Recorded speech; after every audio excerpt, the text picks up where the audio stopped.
Oke.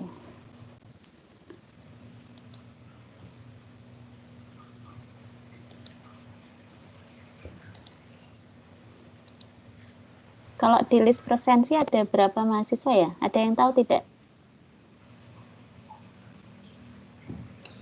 Sepertinya hampir 100 ya.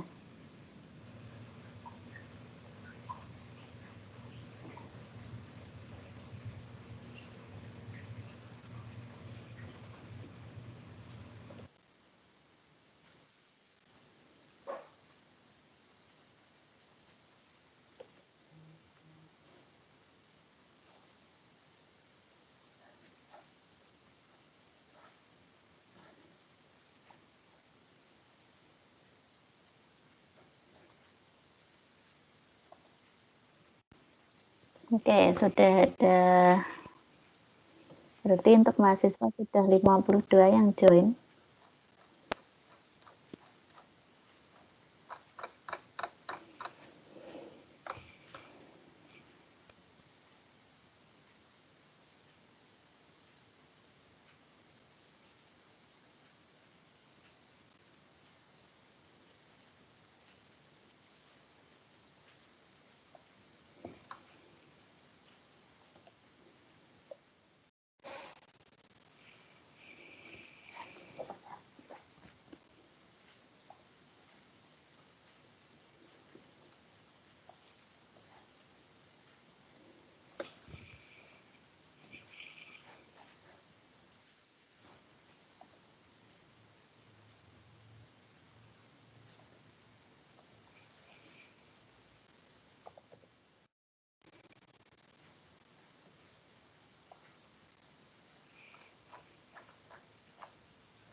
Oke, mungkin sambil menunggu yang lainnya, kita akan mulai saja untuk yang materi hari ini.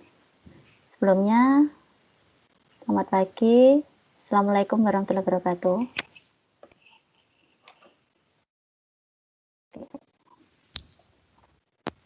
Ya, ini bentar.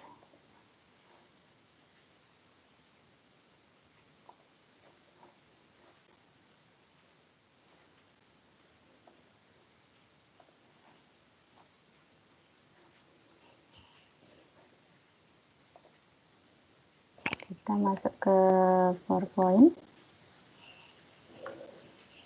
Oke, selamat pagi. Hari ini kita berjumpa di mata kuliah Sistem Operasi. Baik, kalau tidak salah ini adik-adik semester 3 ya, sebagian besar. Jadi di mata kuliah ini, sebentar, untuk mengurangi bandwidth, saya akan mematikan kamera. Nanti tolong kalau ada misal jaringannya, koneksinya putus dan sebagainya, atau mungkin ada hal yang perlu diulang, nanti bisa disampaikan di chat room.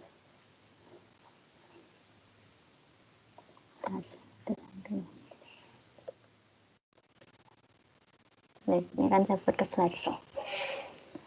Oke. Sebelumnya perkenalkan, nama saya Adisya Erna Parmanasari. Mungkin adik-adik juga sudah tahu sebelumnya. Saya juga tidak terlalu ingat ya apakah saya pernah mengajar di kelas ini atau belum sebelumnya, tapi untuk 1 semester depan saya akan mendampingi kelas ini di mata kuliah Sistem Operasi. Hei, kita masuk untuk yang materi pertama adalah pendahuluan. Oke, jadi kalau bisa dilihat di sana, ini adalah berbagai bentuk ikon dari sistem operasi. Oke. Saya yakin pasti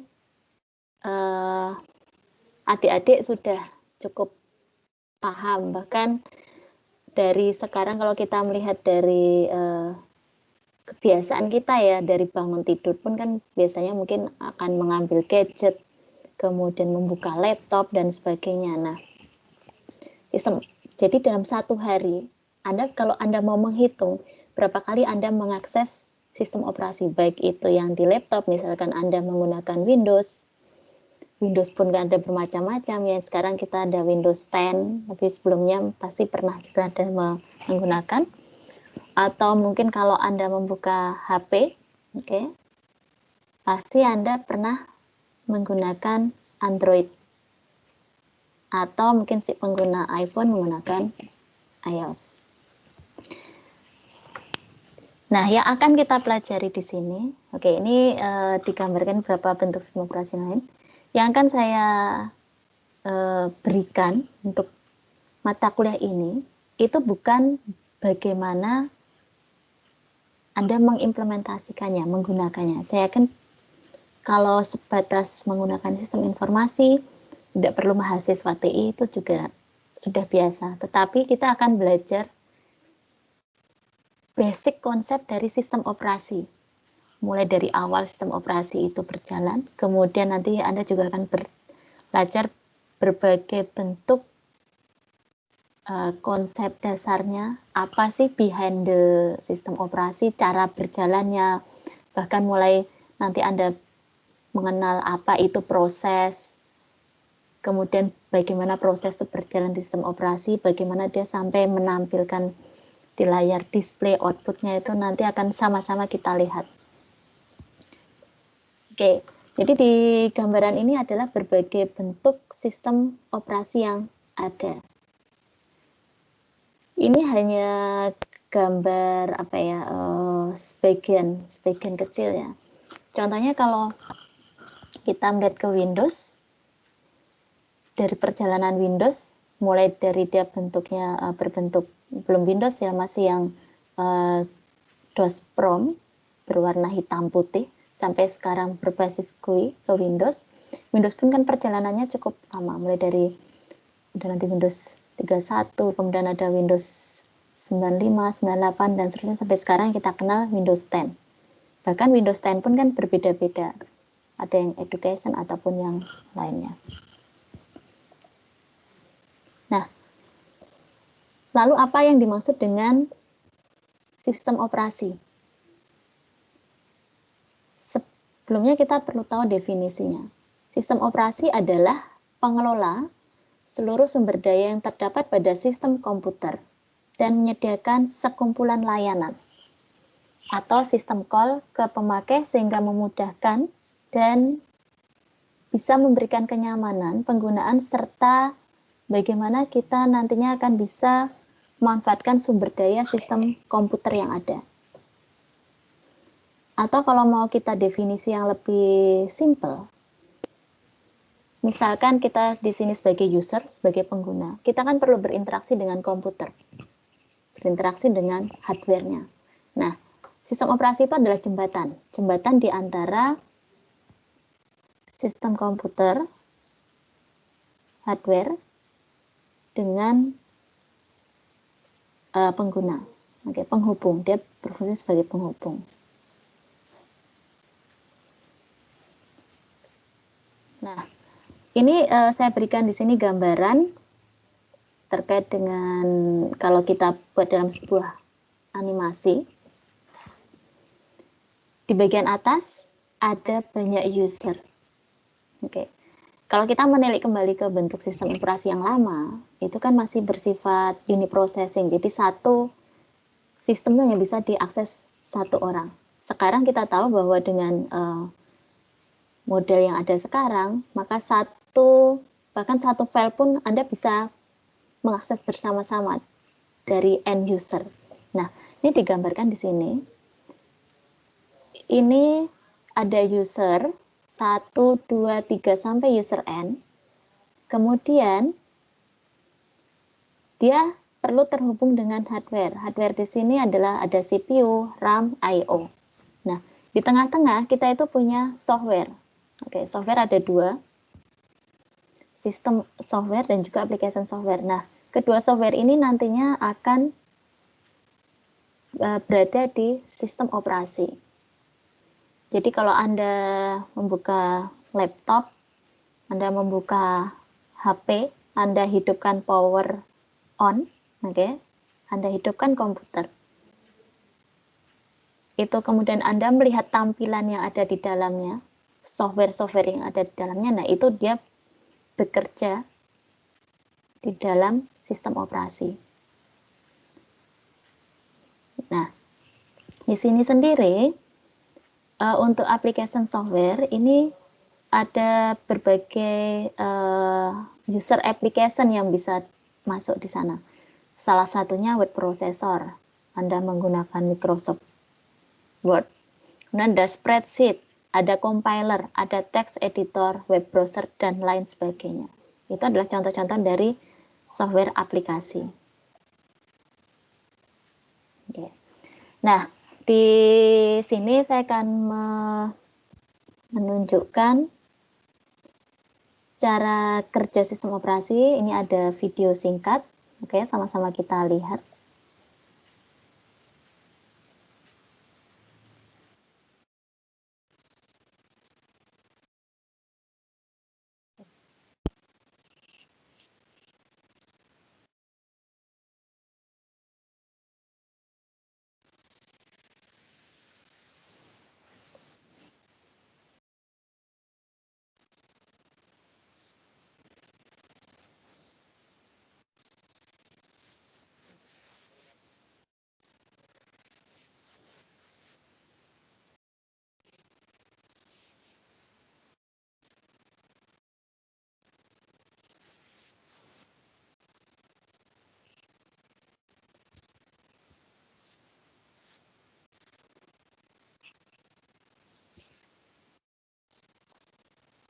Oke, sebentar.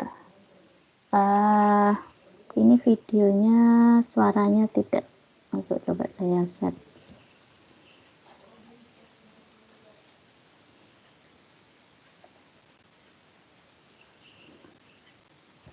Ke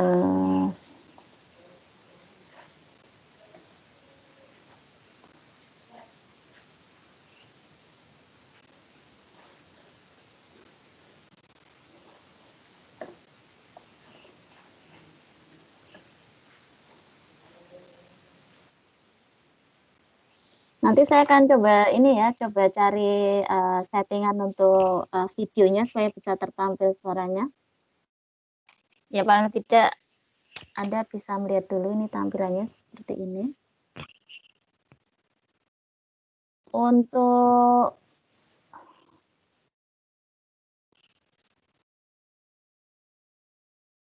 nanti akan saya sediakan rekamannya. Jadi kalau di Elok itu sudah saya sediakan juga, sudah saya unggah untuk tautan ke videonya. Nanti Anda bisa melihat di sini.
Mohon maaf Bu, suaranya ke mute.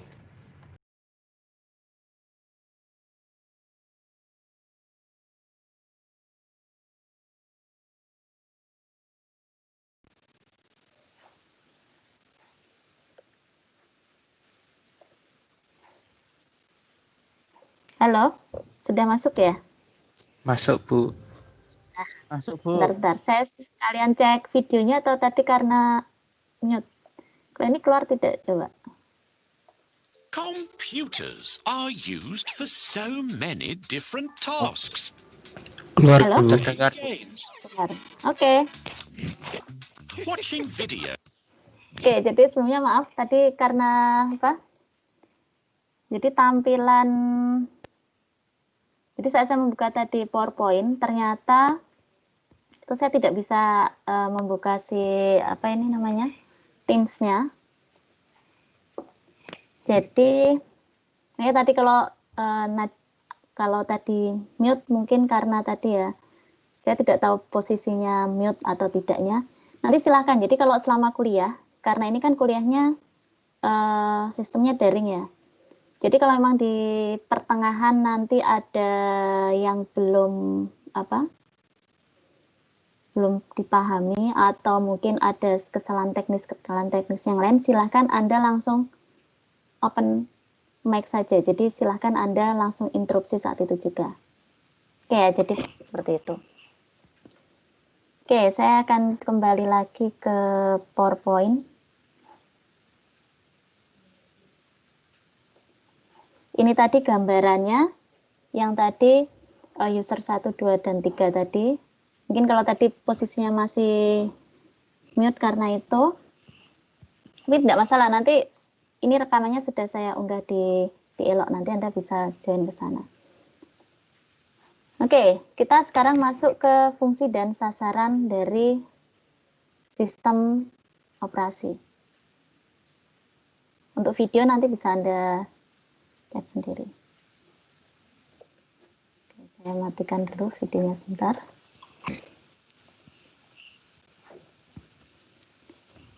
Fungsi dan sasaran sistem operasi itu pada dasarnya ada 2. Oke. Pertama, itu untuk pengelolaan seluruh sumber daya sistem komputer atau resource manager. Oke. Kemudian, sistem operasi dia akan berfungsi sebagai penyedia layanan. Di situ dia sebagai extended ataupun virtual machine.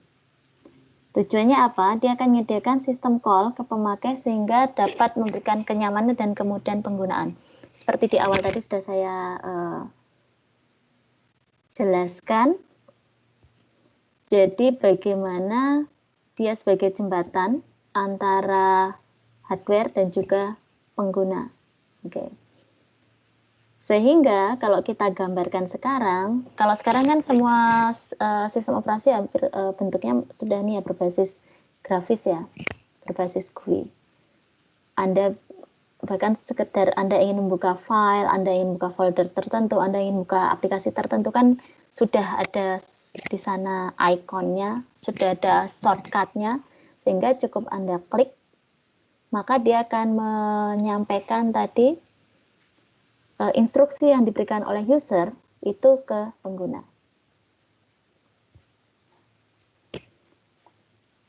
Nah, ini tujuan dari sistem operasi. Kembali lagi, membuat komputer itu menjadi lebih mudah dan menarik serta nyaman untuk digunakan. Sehingga komputer itu dia menjadi user friendly. Nah, di sini kita ketahui sistem operasi itu ada bermacam-macam. Tetapi saat ini user itu bisa dengan mudah beradaptasi dari sistem yang satu ke sistem yang lain. Contoh sederhananya, misalkan Anda membuka berbagai macam seperti word processing, maka di sana kan seperti apa? Saat Anda ingin mencetak suatu file, Anda menggunakan perintah Ctrl+P. Nanti saat Anda buka aplikasi yang lain, nah itu cenderung kan akan digunakan menggunakan itu. Nah, user pun sekarang jadi lebih mudah dengan seperti itu. Mereka tinggal cari fitur print, sehingga dengan menggunakan apapun aplikasi itu mereka bisa mencetak. Dan juga dengan berbagai, kalau Anda juga melihat perkembangan sistem operasi yang ada, mulai dari bentuk yang lama, kemudian tampilannya, kemudian seperti apa, user interface-nya seperti apa, sehingga lebih mudah digunakan. Kemudian tujuan kedua adalah memungkinkan sumber daya komputer itu digunakan secara efisien. Misalkan dengan kalau di sistem operasi, Anda bisa mengetahui berapa besaran memori yang digunakan. Kita bisa men-setting juga kalau mungkin seperti di Android ya misalkan, atau di yang lainnya, sistem-sistem yang ataupun aplikasi yang berjalan di background yang tidak kita pakai itu bisa kita matikan. Oke, kita bisa memilih mana yang akan kita buka, mana yang akan kita tutup dan seterusnya. Sehingga di sini sistem operasi yang disusun serta diprogram sedemikian rupa memungkinkan menerima perubahan atau pengembangan baru yang efektif dan efisien. Sehingga kita dapat melakukan pengujian sistem tanpa mengganggu layanan yang telah ada. Oke. Kalau kita amati ya, seperti sekarang misalkan Anda menggunakan Windows 10, itu kan ada banyak update yang muncul. Nah, saat update itu muncul, kemudian ada pilihan misalkan apakah Anda ingin merestart komputer saat ini atau nanti, itu kan ada notifikasi dari sistem operasi. Anda bayangkan jika sistem operasi tidak membuatnya sedemikian hingga sehingga saat kita kemudian melakukan update, tiba-tiba komputer akan terrestart saat itu juga. Sehingga mungkin aplikasi yang sedang kita buka kemudian akan hilang dan sebagainya. Nah, sekarang sudah lebih ini, atau dengan yang model sekarang misalkan Anda membuka dokumen, Anda mengetikkan sesuatu di sana, kemudian tiba-tiba dokumen itu tertutup, saat Anda membuka kembali kan ada recent dokumen. Nah, itu kita masih tersimpan ternyata yang sebelumnya saya ketik, jadi mana yang akan disimpan dan seterusnya. Nah, itulah tujuan dari sistem operasi di sana. Nah, ini adalah beberapa layanan yang dimiliki oleh sistem operasi, mulai dari program creation, kemudian program execution, kemudian akses ke peralatan I/O, akses kontrol ke berkas, sistem pengaksesan, pendeteksian kesalahan dan tanggapan, serta accounting. Oke, ini saya yakin layanan-layanan ini, program-program ini pasti pernah Anda akses. Contohnya untuk ke peralatan I/O, saat Anda misalkan dengan menggunakan komputer, Anda meletakkan mouse di sana, bagaimana si input-output itu akan terhubung, kemudian saat Anda mungkin ada speaker tambahan, atau mungkin ada printer, nah itu dan seterusnya. Bahkan kalau untuk akses kontrol ke berkas, misalkan Anda membuka Windows Explorer, itu Anda bisa mencari berkas atau file tertentu, dokumen tertentu, Anda bisa melakukan manipulasi dokumen di sana, Anda rename, Anda hapus, Anda tambahkan, bisa dari sana, dan sebagainya. Nah, itulah semua layanan yang diberikan oleh sistem operasi. Nah, di sini sistem operasi itu sebenarnya dia sudah mengalami evolusi. Evolusi mulai dari awal dia kemunculannya sampai bentuk yang kita lihat. Oke. Di gambar ini hanya beberapa contoh. Ini ada di sini ada gambaran dari Unix, oke. Kemudian yang berkembangnya menjadi iOS. Kemudian contoh yang lain ini adalah evolusi dari DOS, oke, sampai ke yang sekarang menjadi Microsoft Windows 10. Nah, di perkembangannya ini ada Windows Mobile. Kemudian ini contoh untuk yang Linux. Ini kalau kita melihat yang slide yang di awal tadi, selain ini ada banyak contoh sistem operasi yang lain. Oke. Dan di sini ini adalah Android yang sekarang kita kenal. Android pun juga dia berkembang ya. Sampai yang sekarang dia ada mengalami beberapa update di sana. Nah, kenapa sistem operasi itu dia berevolusi? Karena adanya keharusan untuk beradaptasi dengan pembaruan hardware dan juga tipe hardware yang baru. Contohnya terkait dengan terminal, karakter versus grafik card terminal, kemudian paging hardware, dan sebagainya. Sehingga kalau kita melihat sekarang berbagai aplikasi yang ada, software, biasanya dia akan menuliskan kebutuhan minimumnya. Oke, misalkan saat Anda mengakses suatu game tertentu, biasanya dituliskan di situ, misal, oke, sistem operasi yang bisa berjalan minimum Anda harus apa. Nah, itu terkait juga dengan pembaruan. Dan juga kita tahu bahwa pembaruan, kalau kita bicara terkait dengan pembaruan software dan juga hardware, itu kan perkembangannya cukup pesat. Sehingga pembaruan hardware itu harus juga diikuti dengan pembaruan sistem operasi yang ada. Dan adanya dukungan baru, contohnya internet, ataupun fitur-fitur yang lain, sehingga itu harus didukung oleh sistem operasi. Kemudian juga kebutuhan untuk mengubah sistem operasi secara berkala sesuai dengan desain yang diharapkan. Nah, ini gambaran dari evolusi sistem operasi. Kita tahu, pertama kita punya generasi pertama, yaitu tahun 1945 sampai 1955. Itu adalah berupa serial processing, belum berbentuk sistem operasi, seperti kita kenal sekarang.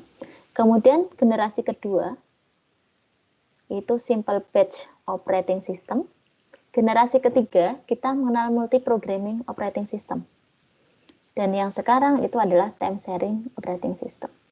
Mungkin kalau nanti Anda melihat berbagai referensi yang ada, mungkin sedikit banyak untuk klasifikasinya sedikit berbeda, tapi tidak masalah. Yang penting kita tahu bahwa mulai dari awal belum muncul sistem operasi itu seperti apa sampai yang sekarang bentukannya. Oke, ini gambarannya lebih jelas di sana. Kita lihat dari timelinenya. Mulai dari early system itu dikenalkan tahun 1950. Kalau sekarang tahun 2020 berarti dia sudah berkembang selama 70 tahun. Jadi sudah, Anda bisa bayangkan itu berapa pesat perkembangan yang muncul. Kemudian simple batch system, kemudian ada multi-program batch system tahun 1970, ada time sharing and real-time system, kemudian personal ataupun desktop komputer, ada multiprocessor system, network distributed system, dan web-based system.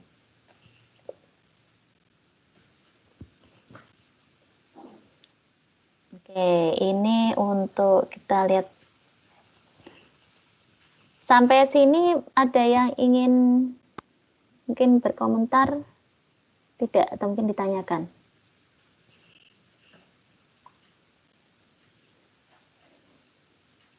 Oke, kalau tidak, saya akan teruskan lagi. Baik, ini untuk yang komputer generasi pertama. Oke, Anda lihat di sana ya, kalau Anda baca cerita-cerita yang ada itu kan generasi pertama itu masih kita menggunakan mainframe itu untuk menjalankan satu program sederhana, ternyata ini yang gambaran ataupun tempat yang diperlukan itu sangat luas. Ukurannya sangat besar. Anda bandingkan dengan sekarang misalkan laptop yang Anda miliki. Itu seperti apa? Atau mungkin kita bandingkan saja dengan CPU. Oke. Itu mungkin kalau kita compare ya dengan keadaan sekarang, itu dalam satu ruangan sebesar ini berarti saat ini sudah ada banyak perangkat yang bisa masuk. Tapi dulu penggambarannya seperti ini, generasi pertama seperti ini. Nah, kemudian di generasi kedua ini adalah berbentuk sistem batch. Oke, mungkin sedikit.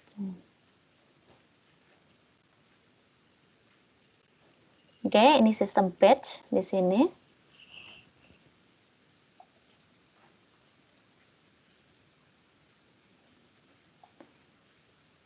Oke, kalau kita lihat di sistem batch ini, sebentar, Anda bisa membaca note yang di bawahnya tidak? Atau kalau dari tampilan, halo? Bisa, Bu. Bisa, Bu. Ya. Bisa, Bu. Sip. Jadi di sini kalau kita gambarkan sistem batch, buat tadi yang bentuk pertama tadi. Nah, di sini si sistem dia tidak berinteraksi dengan komputer secara langsung. Jadi di sini digambarkan ada operator yang dia akan seolah-olah menjalankan tugas-tugas yang mempunyai requirement yang sama dan kemudian akan memecahnya ke dalam bentuk batch-batch. Nah, tugas dari operator ini dia bertanggung jawab untuk melompokkan tugas itu sesuai dengan kebutuhan yang sama. Jadi di sini ini operating system di sini, kemudian ada batch 1 yang tadi sudah dikelompokkan, batch 2, dan itu kemudian CPU nantinya akan mengolah. Kalau sekarang kan operating system dia akan langsung terhubung ke hardware, ke CPU. Nah, di sini di batch system ini yang generasi kedua ini bentuknya akan seperti ini.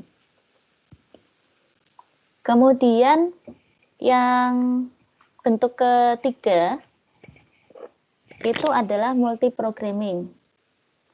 Ini adalah sebuah teknik untuk mengeksekusi program secara simultan yang dilakukan oleh sebuah prosesor tunggal. Oke. Jadi untuk multiprogramming ini nanti akan kita pelajari di pertemuan minggu kesekian. Bagaimana kita melakukan multiprogramming, salah satunya adalah dengan membuat jadwal, penjadwalan. Scheduling. Oke, saya gambarkan di sini. Ini kita punya sebuah single prosesor di sini. Oke, si prosesor ini nantinya dia akan menjalankan berbagai job 1, 2, 3, 4, dan 5. Nah, maka untuk berjalan itu harus dilakukan penjadwalan.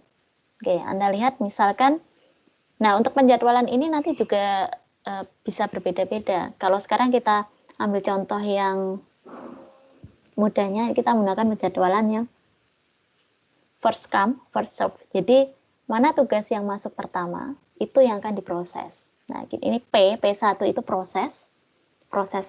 Saat dia masuk, maka si operating system ini, dia akan menjalankan. Nah, sekarang di sini untuk setiap proses ternyata dia dibagi menjadi waktu kuantum yang berbeda. Jadi ada dia di slice ya, dipotong-potong. Jadi pertama dalam satu waktu yang panjang itu akan kita bagi menjadi potongan-potongan waktu yang sama. Tugas pertama masuk P1 run. Oke. Nah, pada kemudian masuk ke kuantum kedua, maka dia akan stop P1. Kemudian kita lihat antrian berikutnya adalah P2. Maka P2 yang akan berjalan di sini. Run. Oke. Kita lihat lagi ke yang kuantum berikutnya. P3 di sini run. Dan seterusnya. Dan ini nanti dia akan berjalan terus sampai satu proses panjang itu P1 itu sampai selesai. Dan ini dia dilakukan secara bergantian kalau kita lihat. Tetapi ini nanti P1 dia akan berjalan run terus. Jadi sistem operasi dia akan terus berjalan. Tetapi di sana sebenarnya ada banyak proses yang bisa dilakukan. Kalau sekarang, melihat yang sekarang, Anda mungkin lihat ya, kalau Anda sekarang membuka laptop, oke, contohnya mungkin kalau sekarang Anda mengikuti kelas menggunakan laptop, itu bisa jadi Anda sambil membuka yang lain. Mungkin kan saya tidak tahu, mungkin Anda membuka web browser atau yang lainnya, itu kan prosesnya bisa berjalan. Tetapi apa yang saya bicarakan itu masih muncul di layar monitor Anda. Oke, seperti itu. Nah, kemudian di sini digambarkan pada multiprogramming, maka jumlah proses yang berada di main memory itu hanya ada satu. Sistem operasi tugasnya adalah mengambil, memilih, dan memulai untuk mengeksekusi satu proses dalam main memory. Jika ada proses yang lain masuk, misalkan proses I/O masuk, maka dia harus menunggu. Dan setelah itu, maka nanti sistem operasi itu akan switch proses yang tadi ke proses yang lainnya. Di sini sistem operasi itu akan berjalan terus-menerus, jadi tidak akan idle. Nanti kita akan melihat kira-kira nanti bentuk penjadwalannya akan seperti apa. Nah, selanjutnya yang untuk evolusi berikutnya adalah untuk time sharing. Di time sharing ini, ini saya perbesar mungkin, beberapa user dapat mengakses komputer pada saat bersamaan. Di bentuk time sharing ini, setiap tugas itu akan diberikan waktu untuk dieksekusi, sehingga dia dapat berjalan dengan baik. Di sini kita menyebutnya juga sebagai multitasking. Multitasking, di mana saat tadi itu dalam satu waktu bisa berjalan banyak tugas, multitask system.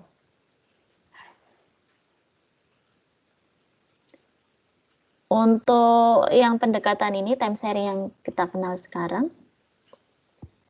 itu sistem akan menggunakan penjadwalan CPU dan juga multiprogramming untuk menyediakan setiap user dengan porsi-porsi tertentu dari komputer yang di time share tadi.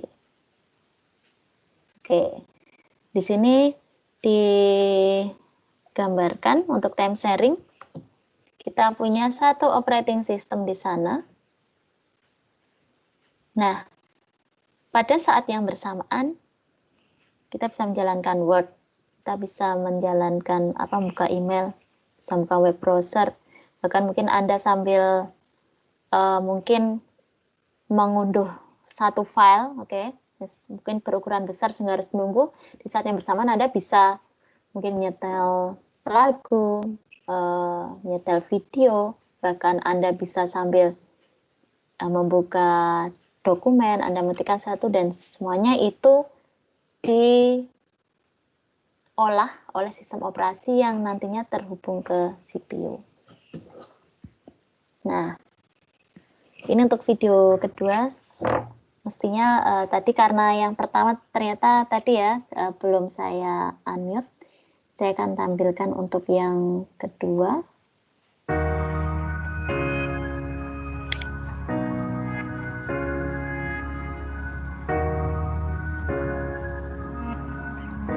Ini revolusi dari dengan awal.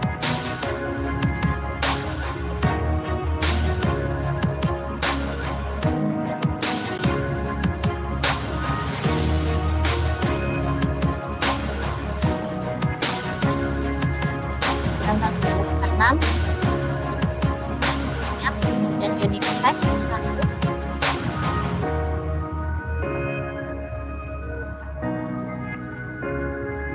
saat itu masih bentuk mainframe-nya besar.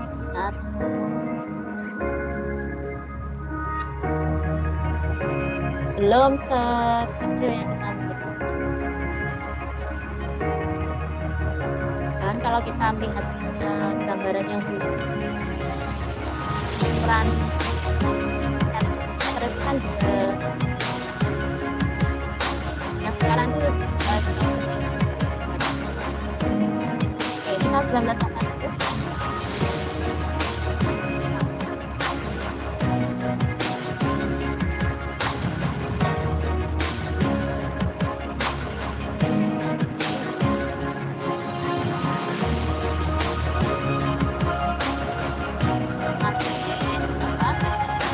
Yang tanya kita belum flat warna.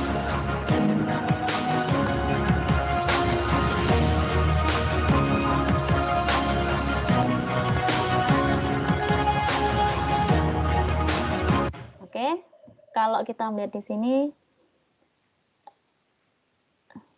sekarang kalau Anda melihat ya, Anda lihat ke belakang, biasanya kalau di kelas akan saya tanyakan, siapa mungkin yang di antara mahasiswa itu yang pernah tahu bentuk disket itu seperti apa? Kalau mungkin CD itu kan, DVD itu Anda sudah tahu ya bentuk piringannya, tapi disket mulai dari yang ukuran floppy-nya besar, kemudian yang kecil, tipis. Oke, ini gambaran sebut dulu. Kalau ini mungkin untuk yang USB-nya untuk memasukkan disket, ini untuk masukkan CD. Kalau kita lihat sekarang di laptop-laptop yang ada itu kan sudah jarang yang ada tempat untuk memasukkan CD karena mungkin sudah kita tidak lagi memerlukan CD. Kalau dulu untuk setiap driver itu kan disertakan dalam bentuk CD. Malah bentuknya sudah jauh lebih simpel.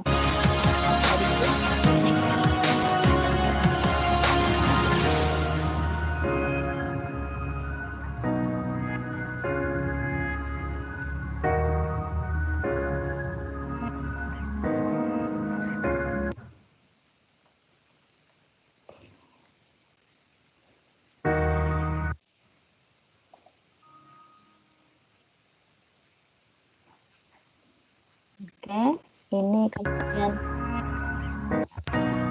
ini gambaran 2006.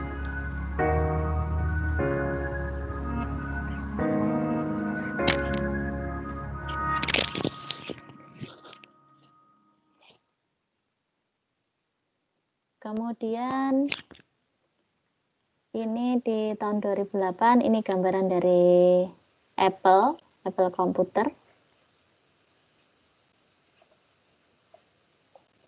Kemudian ini berbagai brand yang ada, dan ini bentuk dari Lenovo.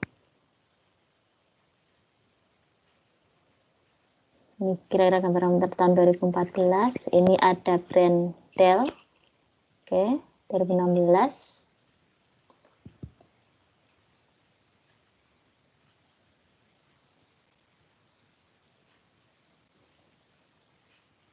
Oke, kemudian ini brand Asus. Ada bentuknya seperti ini. Anda lihat gambaran CPU-nya kan sudah jauh lebih berkembang, baik itu tampilan ataupun fungsinya dibandingkan dengan yang pendahulunya.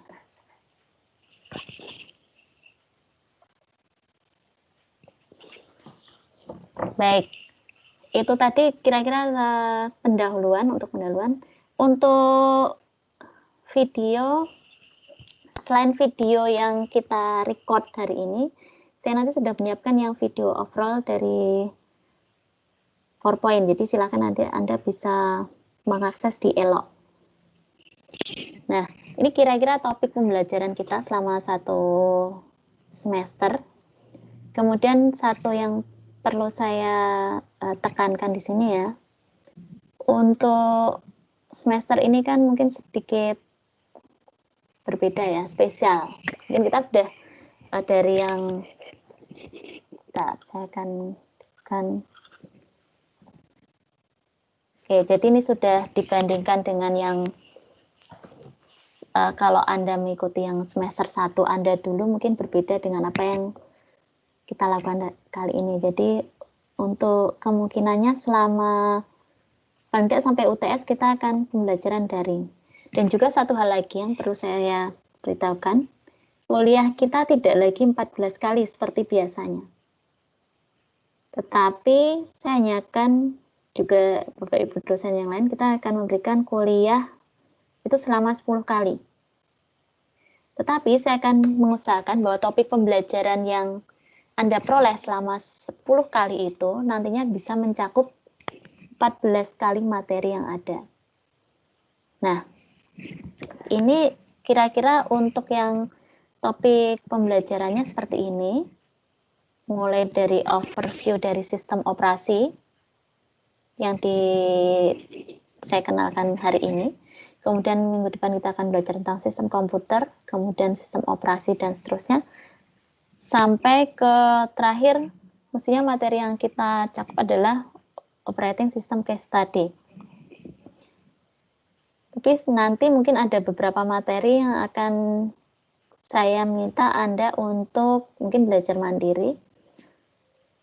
Contohnya terkait misalkan untuk yang materi minggu depan, basic struktur dari sistem komputer.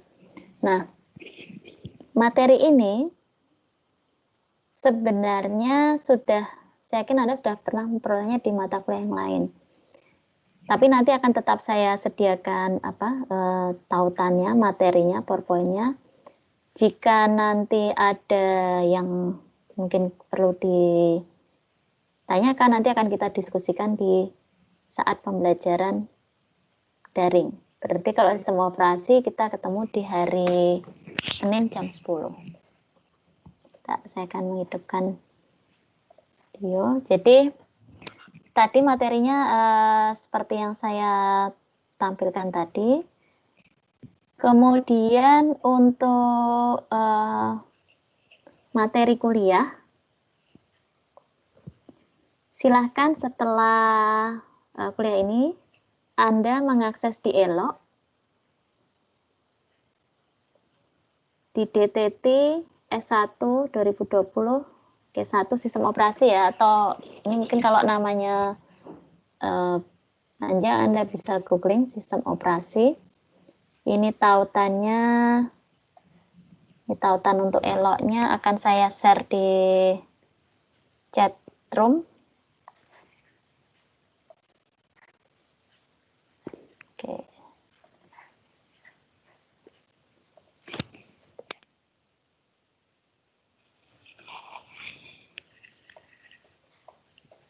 Oke, sudah muncul belum di chat room? Permisi Bu, untuk Ya. chatroom tidak bisa dibuka. Gimana Mas? Silakan kalau ada yang mau Tidak bisa ditanyakan. dibuka. Sebentar.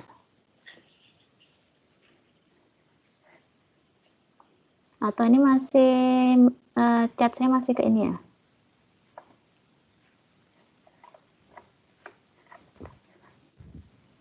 Kalau saya lihat ini chat in channel meetings is only available to team members. Oke. Sebentar. Kemarin karena untuk Teams-nya masih saya set Anda semua ke ini ya, mute. Atau sekarang ini saja Mas. Karena ini pertemuan pertama, nanti silahkan Anda ini aja, Anda foto untuk yang ini ya, alamat eloknya, Anda screen capture itu ya, di tautannya. Kemudian enrollment key-nya adalah SOAEP. Ukurannya apa? Ini fontnya SOAEP, huruf besar semua. Nanti silakan Anda gabung di sana. Kalau Baik, untuk terima kasih. Kalau untuk kelas ini ada semacam grup BA atau tidak? Jadi dibuat tidak ya? Ada. Sudah saya buat, Bu. Oh, ada ya. Bentar, kalau sudah dibuat, berarti ini adik-adik nggak bisa lihat. Jadi perkenalkan ya, di situ ada Mbak Intan. Ini nanti Mbak Intan asisten saya. Mbak Intan akan membantu saya memanage kelas ini, karena ini kelasnya cukup besar ya. tadi 90 sekian mahasiswa. Nanti akan saya mungkin kalau memang diperlukan kita akan set si kanal Teams-nya ini sehingga semuanya Anda bisa berkomentar, atau nanti kalau sudah ada grup WA juga bisa. Lalu itu untuk yang elok, nanti materi yang hari ini sudah ada di elok, berikut juga videonya. Jadi mungkin nanti kalau memungkinkan untuk yang perkuliahan, saya akan membuat video pertemuan kalau memang mungkin. Kalau tidak, dari sebenarnya pertemuan kita hari ini nanti sudah ada recording yang akan kita edit ya. Jadi yang saya jelaskan itu nanti Anda bisa mengikutinya dari sana. Seperti itu. Kemudian itu untuk materi nanti akan kita share di elok tadi. Silahkan Anda gabung di sana. Untuk petugas dan mungkin kalau ada assignment atau kalau mungkin kan nanti sampai ke ujian pun saya akan menggunakan elok. Bentuk ujiannya kan seperti apa itu belum saya set saat ini, tetapi untuk penugasan nanti akan menggunakan elok. Jadi kalau untuk misalkan nanti ada kuis atau mungkin tugasnya harus dikumpulkan pada tanggal sekian dan sebagainya, kita akan menggunakan elok. Jadi nanti silakan adik-adik yang tidak mungkin mengalami kesulitan untuk mengakses elok atau mungkin tidak bisa join di sana, silakan bisa kontak saya. Saya rasa kalau mungkin untuk nomor WA itu Anda pasti sudah bisa dengan mudah mendapatkan. Silakan nanti bisa di sana. Untuk yang materi. Untuk kemudian kuliah selanjutnya, jadi nanti kita akan kuliahnya fleksibel. Jadi tidak selamanya, misal kalau hari ini saya sudah menerangkan PowerPoint, kemudian minggu depan saya juga akan menerangkan PowerPoint yang sama. Jadi bisa jadi saya akan atau mungkin saya menyediakan videonya terlebih dahulu untuk materi, dan saat hari H kita akan berdiskusi. Atau mungkin berbeda lagi kalau mungkin saya set mungkin satu ketika akan ada kuis atau ujian pada waktu tertentu. Itu bisa jadi seperti itu. Kemudian sifat kuis itu juga bisa saya berikan misal jadwal sebelumnya. Oke, misalkan saya berikan, minggu depan kita kuis. Tapi ada juga mungkin kuis-kuis yang sifatnya nanti bisa jadi dia akan saya berikan mendadak ya saat hari itu. Dan juga karena sekarang sifatnya kita ada presensi di Anda. Oke, kalau saya pribadi, saya akan selalu bilang ke mahasiswa, saya tidak akan cek presensi Anda itu berapa banyak, berapa persen.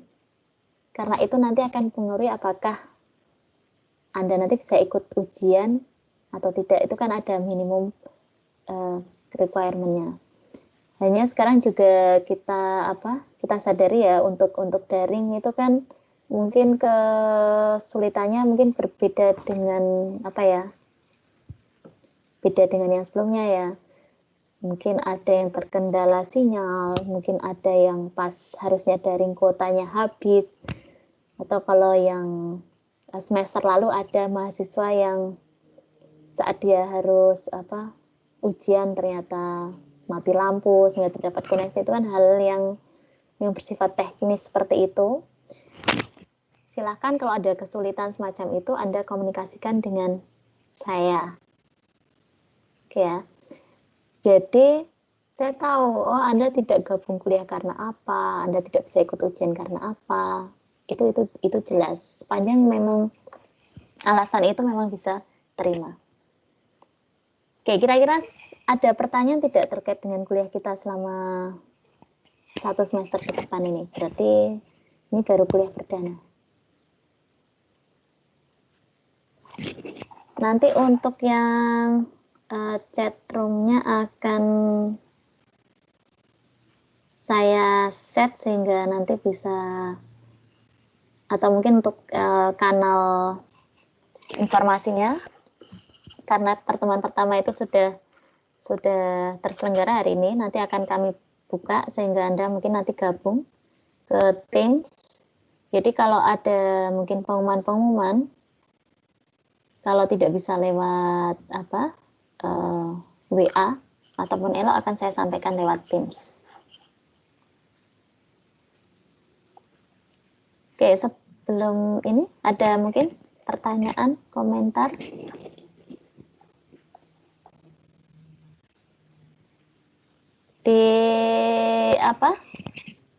Di sana ada fasilitas raise hand ya, jadi silakan nanti Anda bisa dari sana.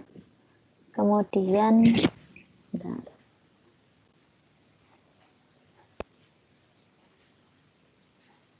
Di sini kita lihat. Oke, dari itu jumlah mahasiswa yang masuk ada berapa Mbak Intan? Maaf Bu, di mana Bu? Jumlah partisipannya ada berapa ini? Ada 93. Oke.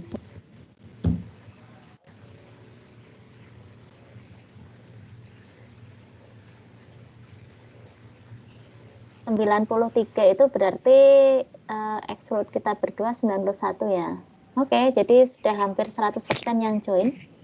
Jadi harapannya nanti silakan, karena kita sifatnya online, jadi saya rasa kita bisa memulai tepat waktu jam 10. Kemudian satu hal lagi, kalau misalkan suatu saat saya akan mengubah jadwal, misalnya tidak bisa hari Senin jam 10, saya akan memberikan pemberitahuan sebelumnya. Itu ya, jadi kita tidak tahu ya, mungkin kalau ada agenda lain yang tidak bisa tinggalkan, maka saya akan memberitahukan sebelumnya. Pemberitaan itu bisa lewat nanti kalau lewat Elo, bisa lewat kanal Teams, atau bisa jadi kalau di Simaster nanti akan saya beritahukan juga, nanti biasanya nanti terhubung ke email adik-adik yang ada di yang tergabung di kuliah ini. Baik. Ini sebelum saya tutup, tidak ada komentar. Oke, baik, terima kasih. Jadi untuk yang pertemuan pertama ini saya rasa sudah cukup. Tadi maaf untuk yang awal tadi ada sedikit kesalahan teknis ya. Bukan soundnya yang mati, ternyata saya yang belum unmute mic.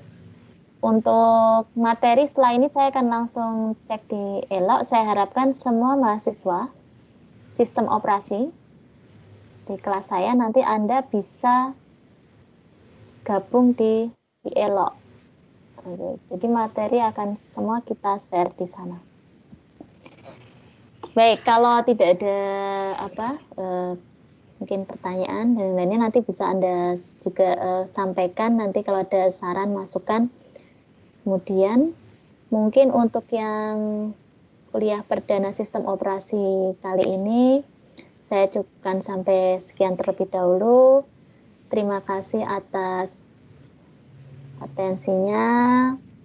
Semoga Anda semua dimanapun Anda berada, kita semua selalu diberikan kesehatan dan kita bisa bertemu kembali, satu ketika, semoga tepatnya ya, kita bisa bertemu kembali di kelas, sehingga kita bisa menjalani pembelajaran seperti sebelum pandemi.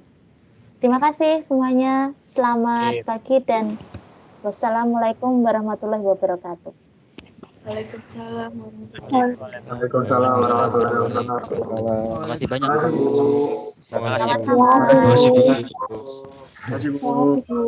Terima kasih banyak.